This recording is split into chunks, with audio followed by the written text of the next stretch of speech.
Olá a todos, sejam bem-vindos de volta. Hoje a gente encerra a nossa série de vídeos sobre lançamento oblíquo e a gente vai encerrar falando sobre o lançamento oblíquo com a presença de uma força resistiva proporcional ao quadrado da velocidade, tá bom? Da mesma forma que a gente fez anteriormente, tá certo? Eu já fiz algumas deduções aqui, né? Eu coloquei que no eixo X nós temos a nossa força resultante sendo igual à força resistiva com o quadrado da velocidade. E no eixo Y tem a presença tanto de uma força peso como de uma força resistiva, tá certo? Ambas contrárias ao movimento, tá bom? Então, vamos começar fazendo as nossas deduções no eixo X, como a gente fez em todo esse passo a passo. Então, no eixo X, nós vamos ter o seguinte. Primeiro, a velocidade do nosso objeto ela não vai ser mais constante. Então, vamos calcular a velocidade no eixo X. Então, a nossa velocidade no eixo X, ela pode ser compreendida como sendo a integral dessa relação. Então, eu tenho m vezes x dois pontos, m vezes x dois pontos,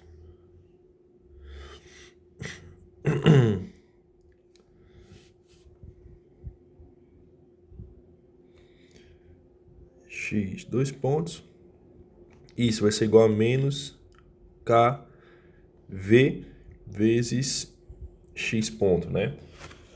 Seria minha velocidade no eixo X. O que é que eu preciso ter em mente aqui? Esse v, ele vai ser a raiz quadrada de x ponto ao quadrado mais y ponto ao quadrado, tá certo? Então, a nossa velocidade ela vai depender dessas duas componentes. E isso daqui, a gente consegue ver os primeiros problemas. A nossa função, ela não vai ser uma função linear. Então, ela não vai ser uma função tão fácil de ser integrada. Então, a gente vai fazer algumas concessões, né? A gente vai dizer o seguinte, que para t muito pequeno, então, para um t muito pequeno, t tendendo a zero, um t muito pequeno, deixa eu diminuir aqui essa fonte.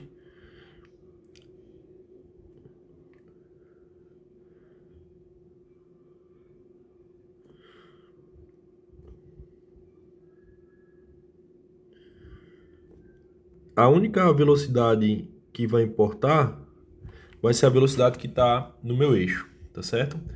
Então, no nosso caso aqui, a gente vai trabalhar com Vx ao quadrado, tá bom? Isso é uma aproximação só para simplificar o nosso trabalho. Então, eu posso reescrever isso daqui da seguinte maneira, olha. X dois pontos igual a menos K sobre M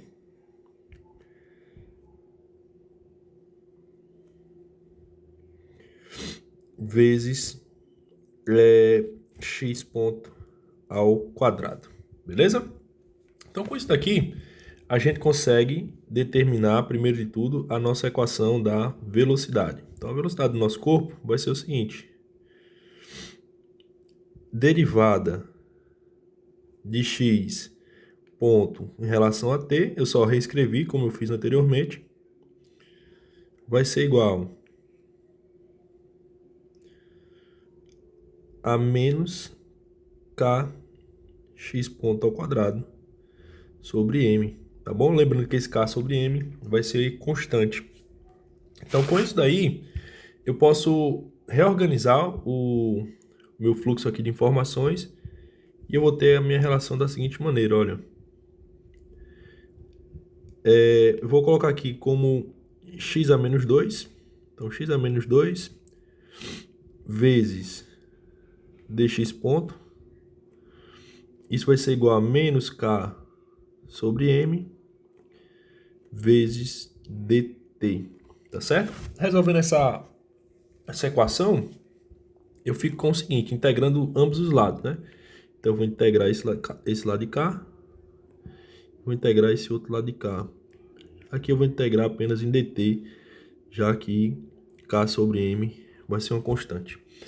Então, eu vou ficar integral de x a menos 2, isso vai ser menos 1 sobre x. Fica menos 1 sobre x.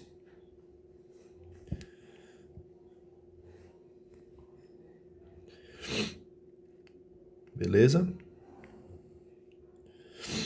Menos 1 sobre x igual a menos k sobre m, x ponto, tá? Sobre m vezes t. Beleza? Então, tranquilo. Veja bem, com esse lado aqui integrado, né, tendo feito essa integração, eu posso cortar entre aspas, né, eu posso tirar esse menos de ambos os lados e fazer uma manipulação para calcular meu x em função de t. Então, eu teria o seguinte, x em função de t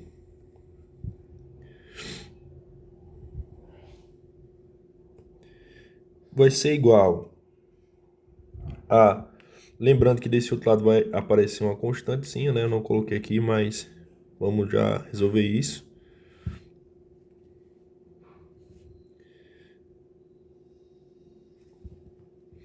X de t. Invertendo isso daí, vai ficar 1 sobre toda essa relação, né? 1 sobre x ponto de t. 1 sobre menos k sobre m, t mais c. Só que quem vai ser esse c? Então, esse c, ele pode ser determinado usando algumas condições. Então, primeiro, quando t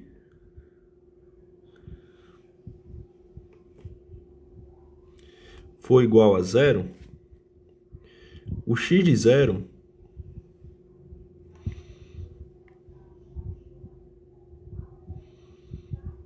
vai ser igual a V0 cosseno de θ.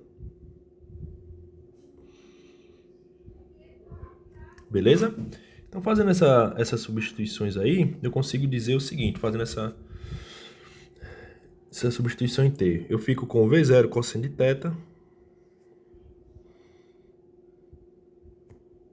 Isso vai ser igual a 1 sobre C. Então, eu posso dizer que C é o inverso dessa relação. Beleza? Então, 1 sobre C. Logo, C vai ser 1 sobre V0 cosseno de θ.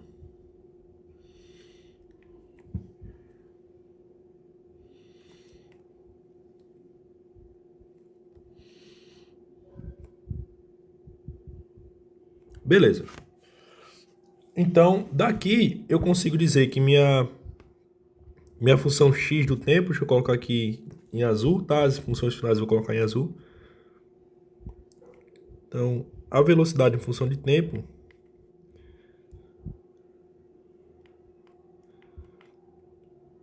vai ser descrita como sendo 1 sobre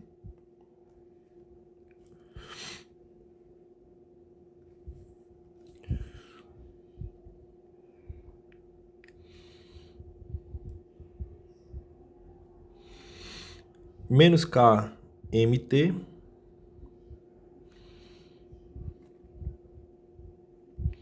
que menos colocar aqui,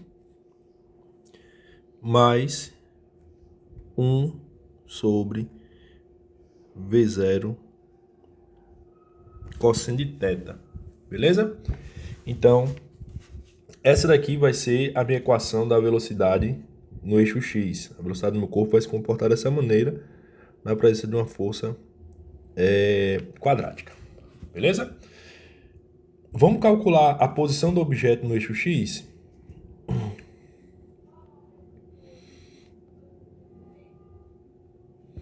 A posição do objeto, a gente vai obter fazendo o seguinte, ó.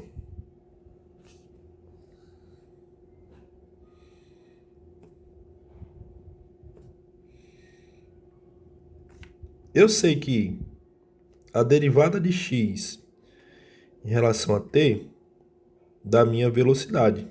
Então, isso vai ser igual a 1 sobre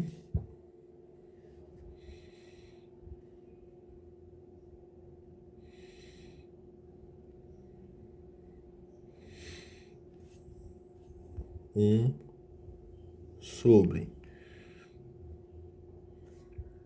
menos k sobre mt mais 1 sobre V0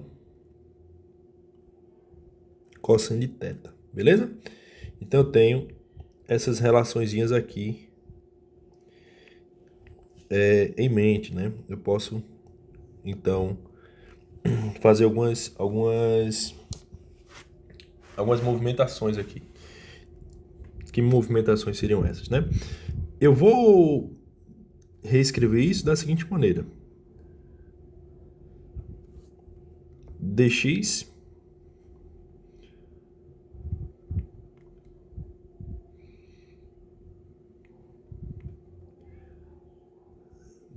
igual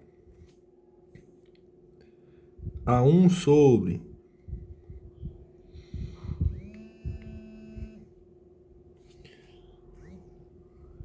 um sobre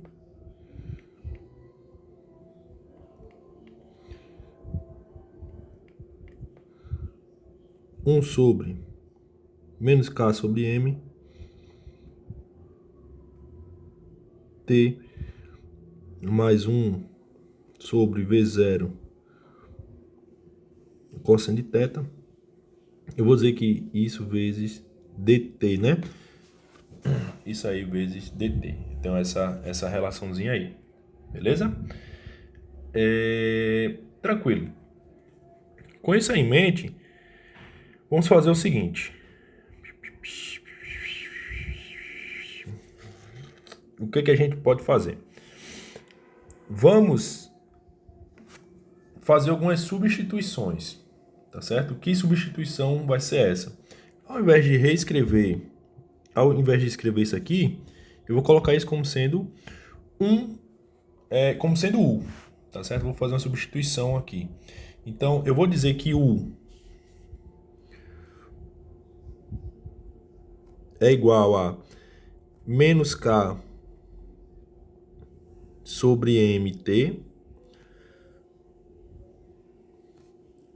mais 1 sobre V0 cosseno de θ. Beleza? Tranquilo. E aí, quem vai ser a minha derivada? Derivando isso daqui, eu vou ter U igual menos. Agora, beleza. Derivando isso daqui, eu obtenho a seguinte relação. Melhor ainda. Eu vou remover, né? Remover, entre aspas, eu vou tirar esse V0 daqui. Tá certo? De que forma eu consigo fazer isso? Se eu colocar V0 nos dois membros de baixo, tá certo? Tanto nessa relaçãozinha aqui, né, aqui já tem, mas se eu colocar aqui, eu consigo multiplicar pelo inverso e colocar o V0 aqui em cima, tá certo? Eu acho que isso aqui vai ser mais interessante pra gente, ao invés de trabalhar com 1 sobre V0 cosseno de θ, tá certo? Embora eu possa considerar isso aqui como sendo uma constante, né? E aí, enfim, ele poderia sumir também sem muitos problemas, né? Mas vamos colocar em cima. Eu vou...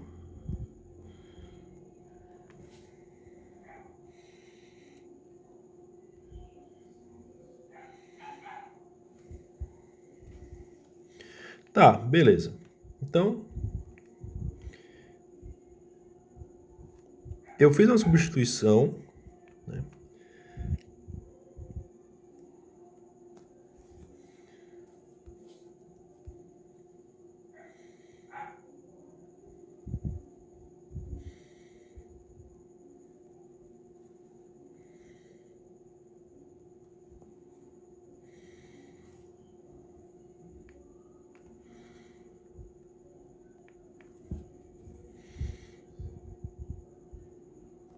Beleza, então a gente vai substituir todo esse termo de baixo por U.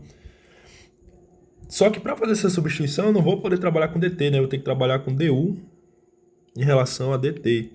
Então du sobre dt vai ser o seguinte, ó.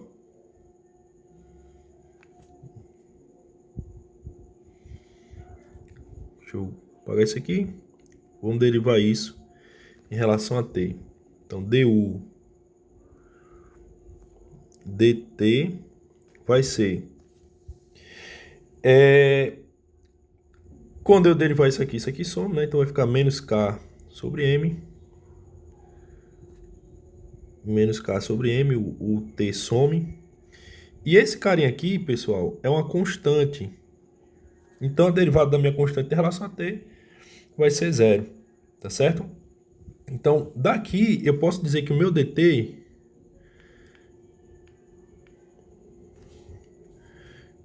vai ser simplesmente dt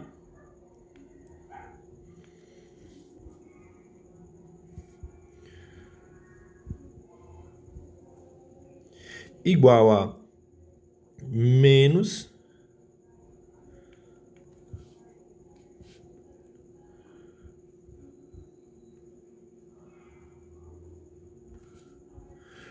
m sobre k du. Beleza? M sobre k du. Fazendo essas minhas substituições ali nessa minha relação aqui de cima, vai ficar muito mais simples para a gente calcular a posição em função do tempo.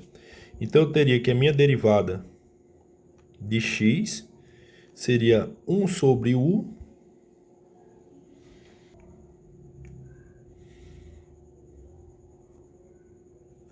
vezes... Esse menos eu vou colocar aqui na frente, tá? Então, menos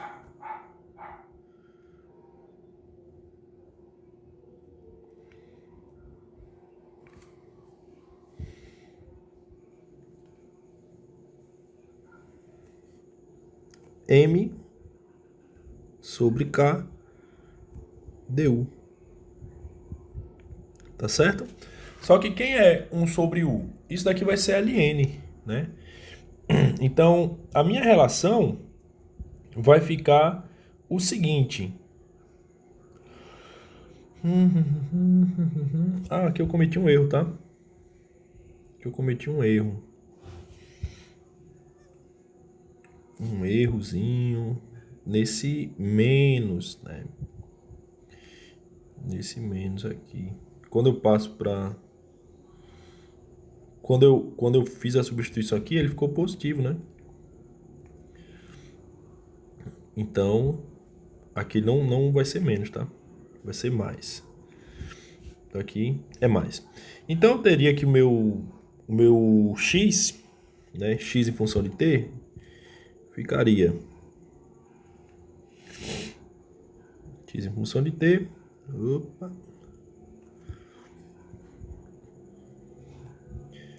X em função de t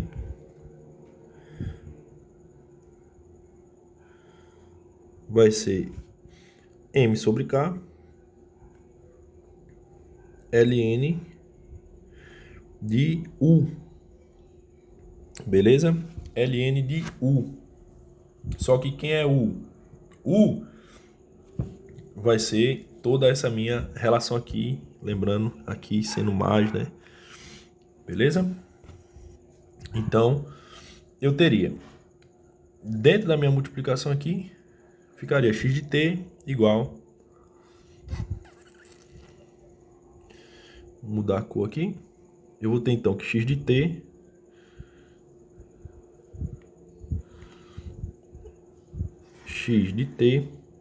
a posição em função do tempo, vai ser m sobre k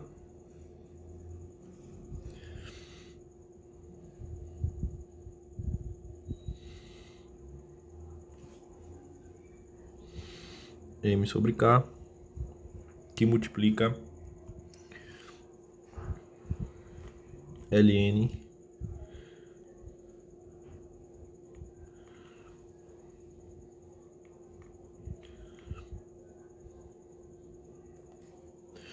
de 1 mais 1 mais não, né? 1 vezes 0 cosseno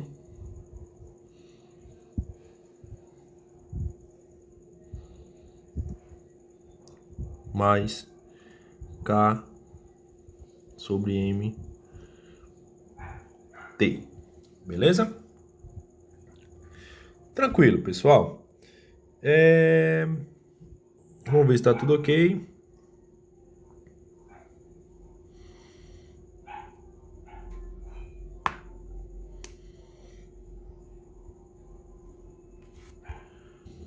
E tudo certo. Então temos aqui a nossa equação da posição do nosso objeto no eixo X. Em relação ao eixo Y, a gente pode fazer algumas deduções também. Então, primeiro vamos tentar achar a nossa posição. Então, no eixo para o movimento em Y,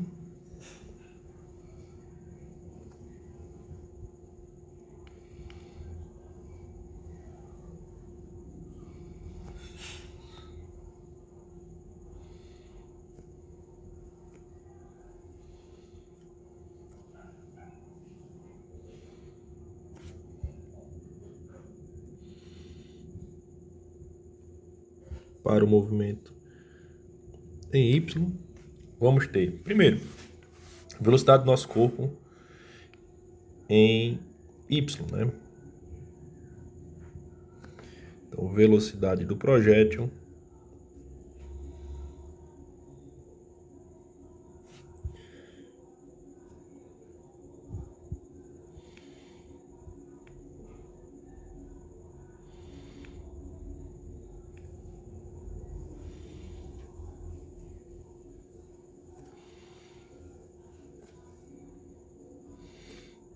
em Y.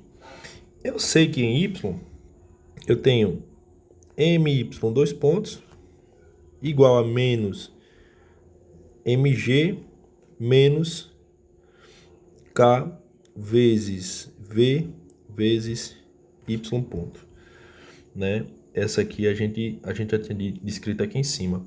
E eu vou usar a mesma condição que eu usei anteriormente, tá certo? Que para um tempo muito pequeno, a única velocidade que vai ser interessante vai ser a velocidade no eixo y.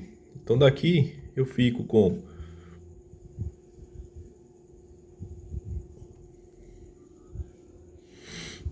m que multiplica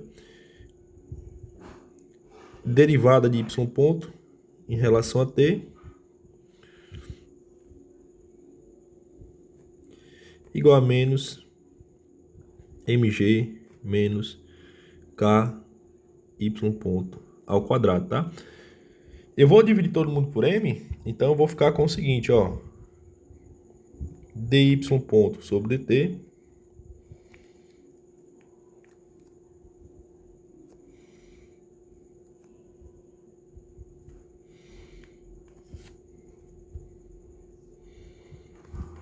dy ponto sobre dt, isso vai ser igual a menos g, isso é uma constante, menos k sobre m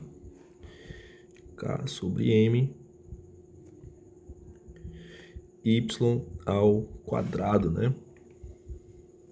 Beleza? temos isso daí.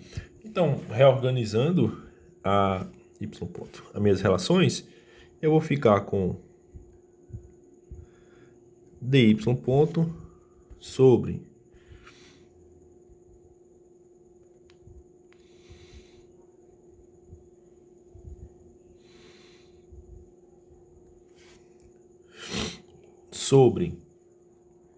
aqui eu vou colocar o menos em evidência, tá? Menos, e aqui eu vou botar g mais k sobre m y ponto ao quadrado, beleza? Então, deixa eu só puxar esse carinha aqui.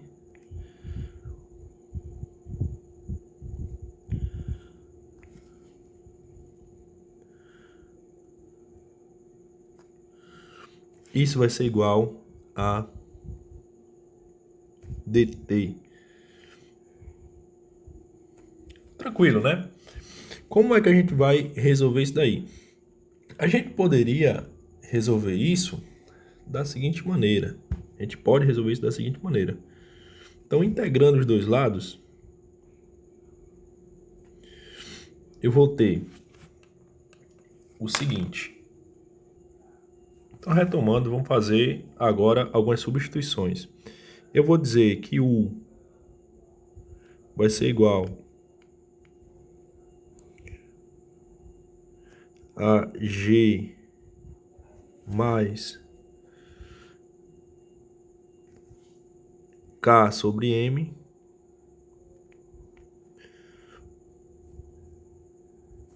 y2, tá bom? E que du vai ser quem então? Du vai ser função a t, né, em relação a t, vai ser igual a 2k sobre m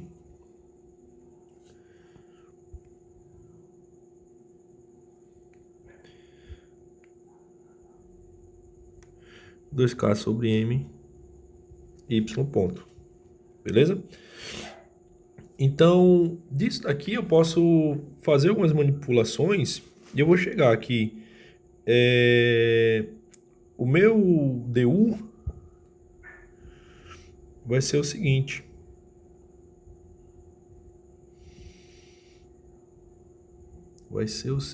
Cara.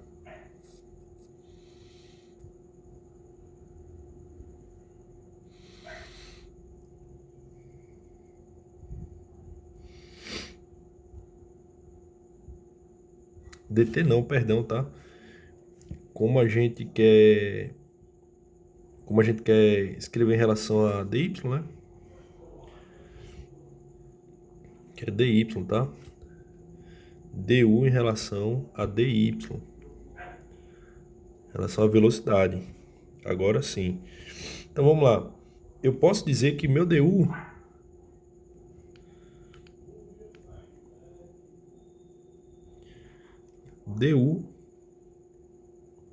vai ser igual,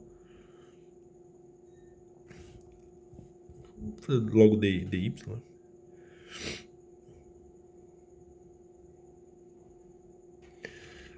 du igual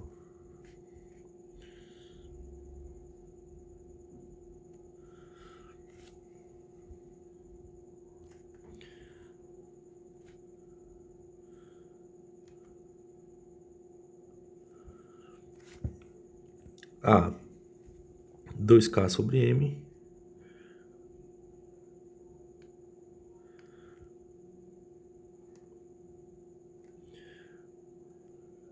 dy ponto, beleza? Então, esse dy ponto, ele vai ser m sobre k sobre du, né? Vai ser m sobre k sobre du.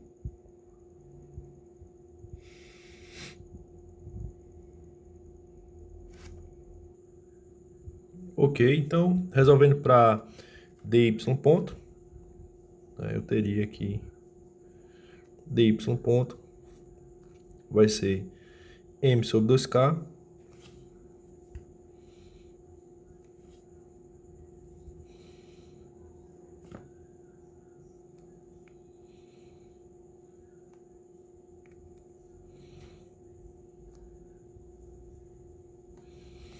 vezes du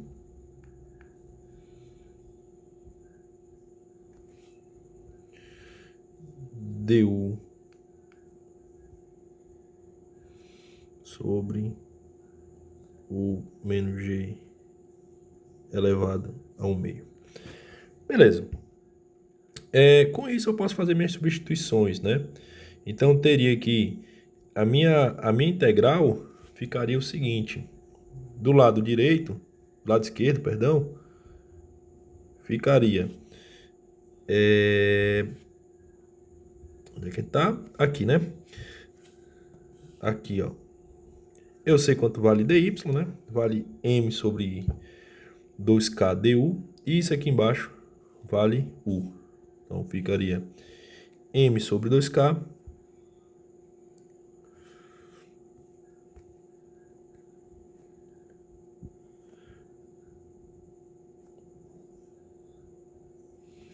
sobre u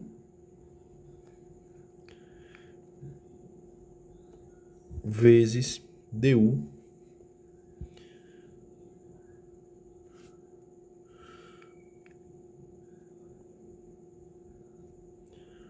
sobre raiz quadrada de u menos g, né? G sendo a minha gravidade. Então, beleza. Isso vai ser igual a menos dt.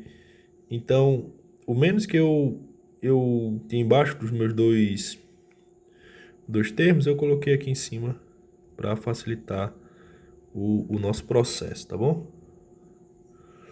Então, com isso, nós ficamos com menos dt, vai dar menos t, né? Beleza. Tranquilo. Então, eu sei que 1 sobre du vai ser igual a ln de u, tá bom? Então, isso vai ser... essa integral aqui, pessoal, por termos esse termo aqui dentro, ela não é tão simples de ser resolvida, tá certo? Então, a gente pode usar uma tabela de integrais para determinar o valor desses carinhas aí, tá certo? Então, com isso, a gente vai ficar com o seguinte, ó. Menos m sobre k menos m sobre k que multiplica a tangente hiperbólica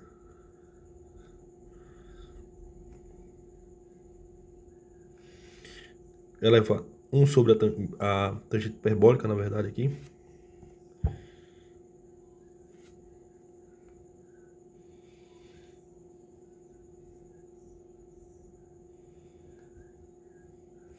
Beleza? Vezes raiz de k sobre mg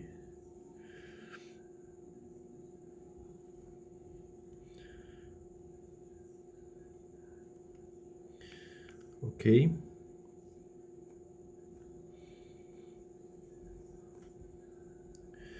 Vezes y ponto.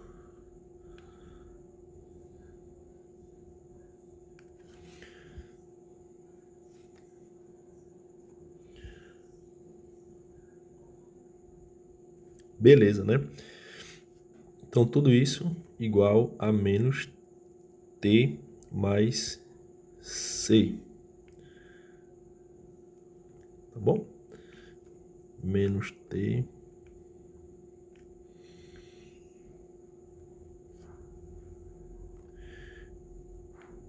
vou botar assim, ó, igual menos t mais uma constante c. Beleza.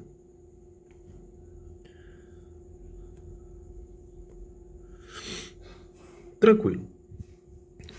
Feito isso, tá certo? A gente iguala essas integrais, né? E aqui eu fico com o seguinte. Vou pensar aqui um pouco. A gente sabe que a nossa tangente inversa dessa hiperbólica pode ser escrita da seguinte maneira, ó. Posso elevar ao quadrado.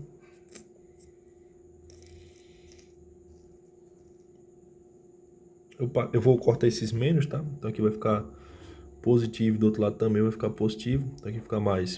Aqui fica mais. Na verdade, esse menos, né? Multiplicaria os dois, então aqui vai ficar menos C.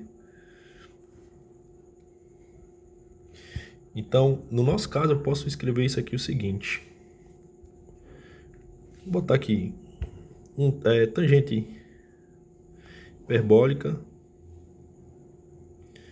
elevado a menos 1. Tá? Para não ter que escrever esse traço de novo. Vezes a raiz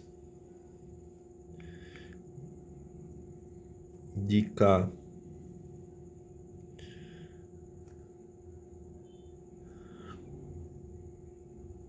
mg vezes y ponto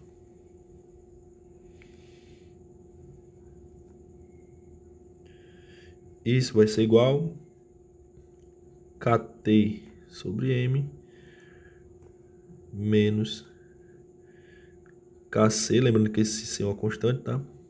Sobre m, tá bom? Esse kc sobre m eu posso considerar todo ele como sendo uma constante também, beleza? Então vamos lá. O que mais a gente pode fazer?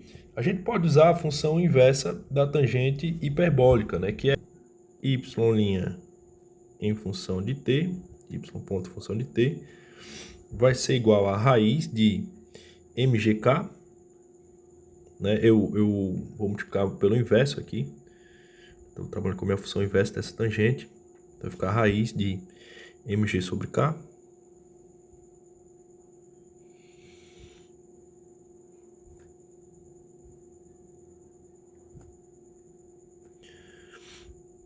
Beleza?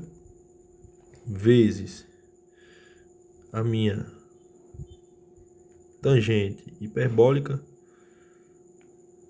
Vezes a tangente hiperbólica.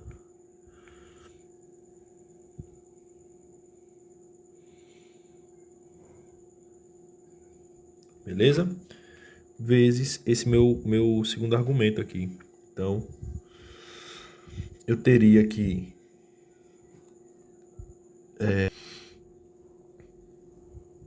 kt sobre m. Vou botar esse km tá em evidência. Tá certo? Na verdade, mk, né? Se eu tô trabalhando com o inverso. Então, m sobre k.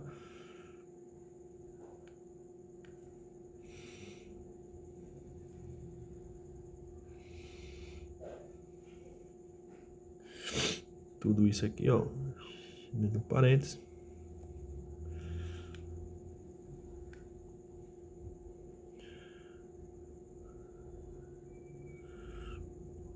M sobre K, que multiplica T menos C. Beleza?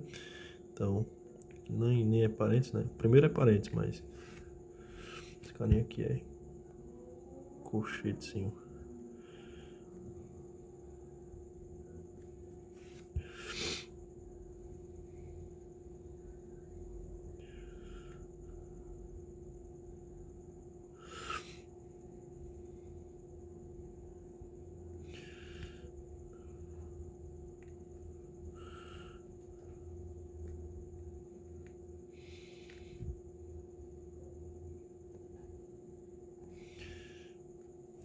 Beleza? Então, com isso eu descobri a minha velocidade. Nota que não é fácil, né? Sendo honesto, eu pensei que seria mais fácil, porque eu só tinha pensado no índice 2, mas não tinha pensado nessas decomposições de velocidade. Ok, dando continuidade, a gente pode derivar isso daí, integrar isso daí para calcular a nossa posição, tá bom? Então, essa foi a parte que deu mais trabalho. Então, para a gente calcular a posição não vai dar tanto trabalho assim. Então, posição do objeto.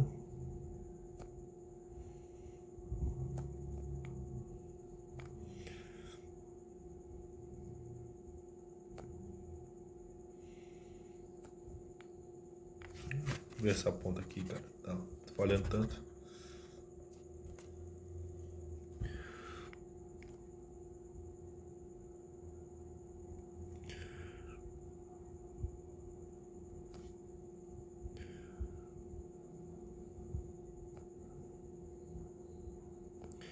Posição do projétil no eixo Y, beleza? Então, para isso daqui, a gente pode reescrever, né? Integrar esses caras aí. Então, ficaria... Eu sei que a derivada da posição em relação ao tempo vai ser igual à velocidade, né? E a velocidade que eu não vou copiar novamente, né? Eu vou só fazer isso aqui, ó. Copiar e colar aqui embaixo. Beleza. Diminuir essa borracha aqui para não apagar. Tá bom? Então, fazendo essa derivada aí, eu vou derivar isso em relação a t, integrar em relação a t, perdão. Então, teria aqui o meu dy, isso aqui dt. Tá bom? Então, disso daqui, eu vou ter que o meu y vai ser igual a m sobre k, aqui eu posso levar ao meio, né? M sobre k em evidência,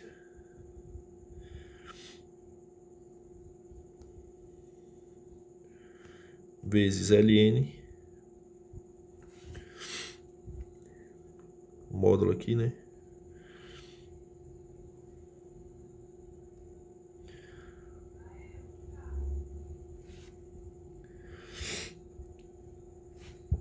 ln de cosseno hiperbólico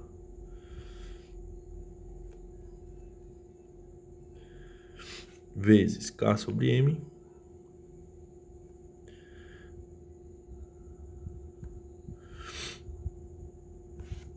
t menos c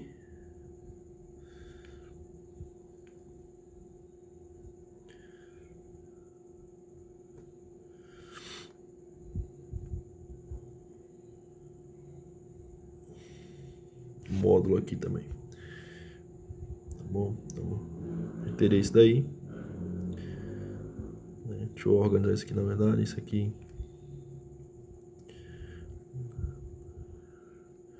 vou ter que colocar uns colchetes aqui, na verdade, né?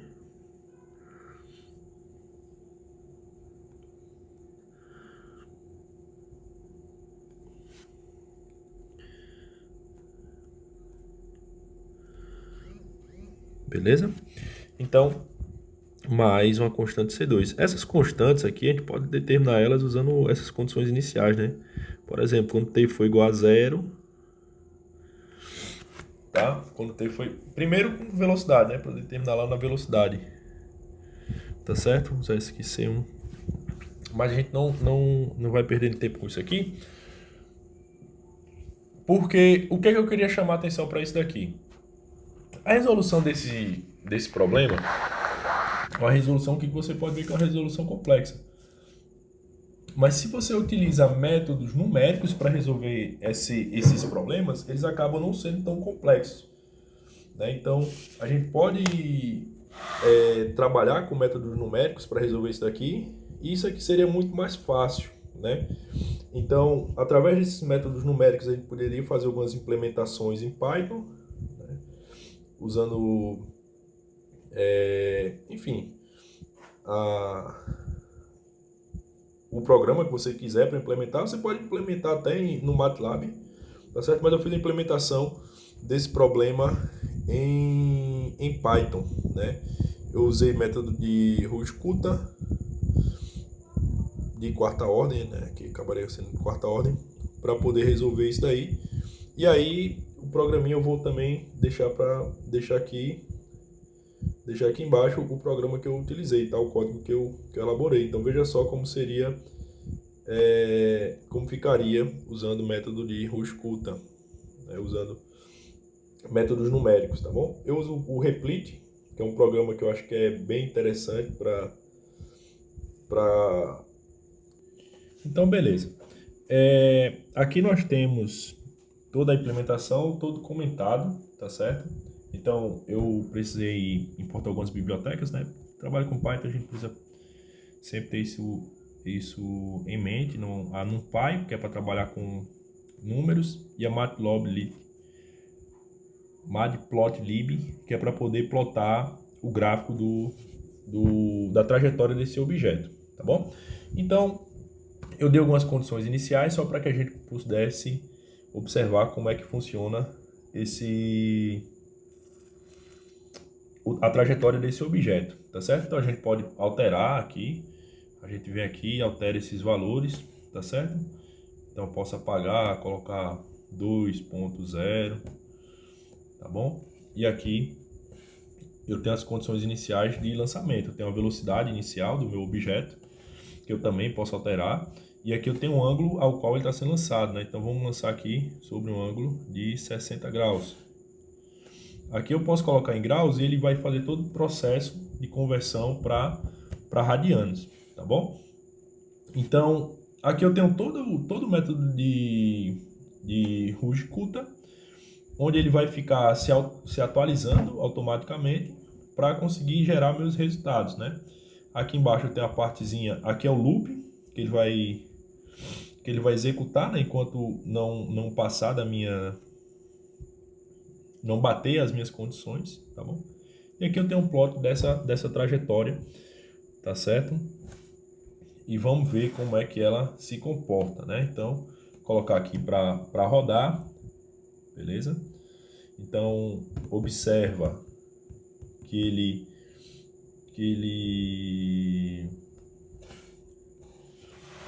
deixa eu conectar aqui com a internet. Estou com um local onde a internet não é muito boa, tá certo? E aí eu tenho o meu output. Então vejo como é que o gráfico está se comportando. Então vê que esse gráfico ele descreve uma trajetória interessante, né? Então vê que nesse ponto aqui, a partir desse ponto, a curva ela começa a ficar um pouco mais achatada, tá certo? Ela não tem um decaimento tão suave, né? Então o nosso objeto ele vai perdendo altura, mas ele não vai ganhando essa distância horizontal. Então nesse ponto aqui é naquele ponto que a gente chama de velocidade terminal, né? O objeto já está no finzinho da trajetória dele, onde a força resistível vai se igualar à força peso. Então a gente não tem uma distância horizontal tão grande. Então, utilizando métodos numéricos, observa que é muito mais fácil da gente resolver isso, tá certo? Então, todas aquelas equações que a gente deduziu, a gente pode fazer numericamente e de uma maneira muito mais fácil, né? Então, eu poderia determinar o alcance do meu objeto, tá certo? Eu posso determinar aqui, ó, a altura máxima desse objeto. Então, nesse ponto aqui, o nosso objeto teve uma altura máxima de aproximadamente aí 17 metros, dadas as condições que a gente deu, né? Então, dadas essas condições iniciais, essa vai ser a altura máxima que o objeto vai ter, beleza?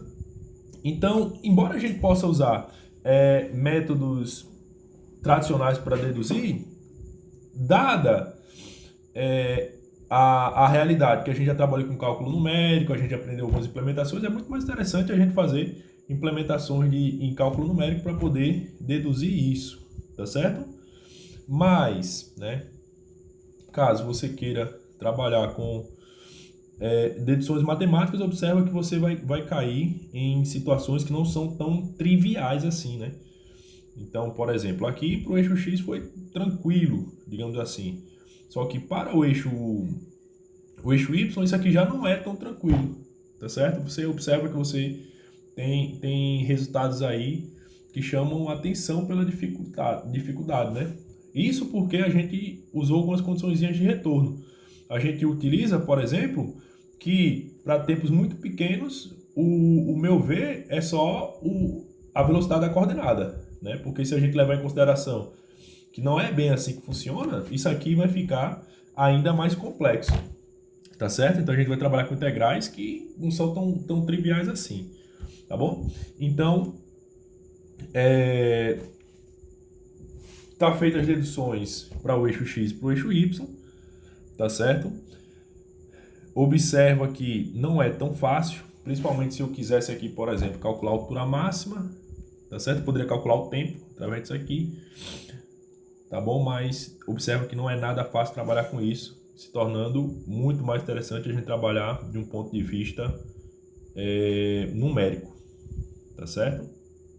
Então, em outro momento a gente pode até tentar fazer essa dedução de uma maneira mais simples, mas eu encerro por aqui dizendo que é mais interessante a gente trabalhar com um modelo numérico para o problema de lançamento oblíquo com força resistiva proporcional a V ao quadrado, ok?